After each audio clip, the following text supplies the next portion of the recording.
Hello mga bossing, welcome back. Ito mga boss, check nyo. Grabe oh. Inamag na po ang dashboard ng Toyota Altis. Kwento po ng ating bossing, simula daw po na nag-melt itong kanyang dashboard, binilhan na daw po agad niya ito ng dashboard cover dito sa online. Nagulat na lang daw po ang ating client na pagising niya po ay ganito na po ang nangyari sa dashboard niya. Imbis na melting lang ang problema ng dashboard, nadagdagan pa. Check natin dito sa kabilang side mga bossing kung ano pong itsura. Yun oh, grabe.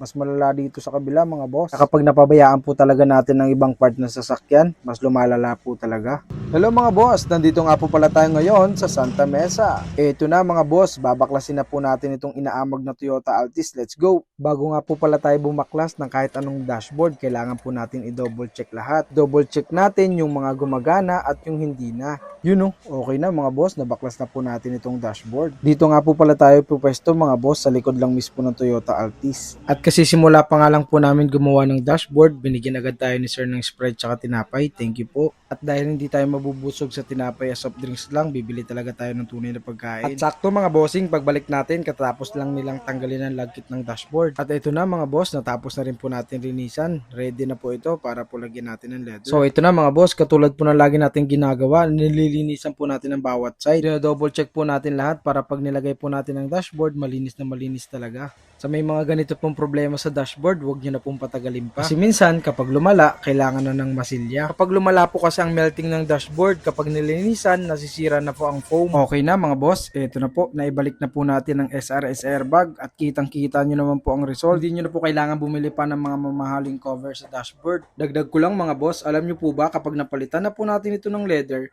hindi na po ito magkakrak or magme-melt pa. Dahil okay na po mga bossing, tara ikabit na natin, let's go. Kailangan mga bossing, dahan-dahan lang po kapag pinasok po ang dashboard. Maraming salamat nga po pala mga bossing sa mga nag-like, share, and follow sa aming TikTok at Facebook account. Pipilitin namin mga bossing na ma-replyan po lahat ng mga messages nyo. Eto na mga boss, check na po natin.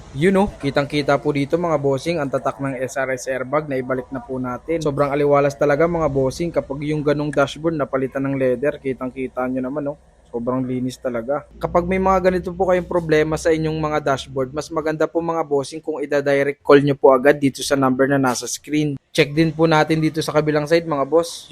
Grabe. So yun mga boss, maraming salamat po ulit sa pagsama dito sa video natin. Let's go! Noi Upholstery Service.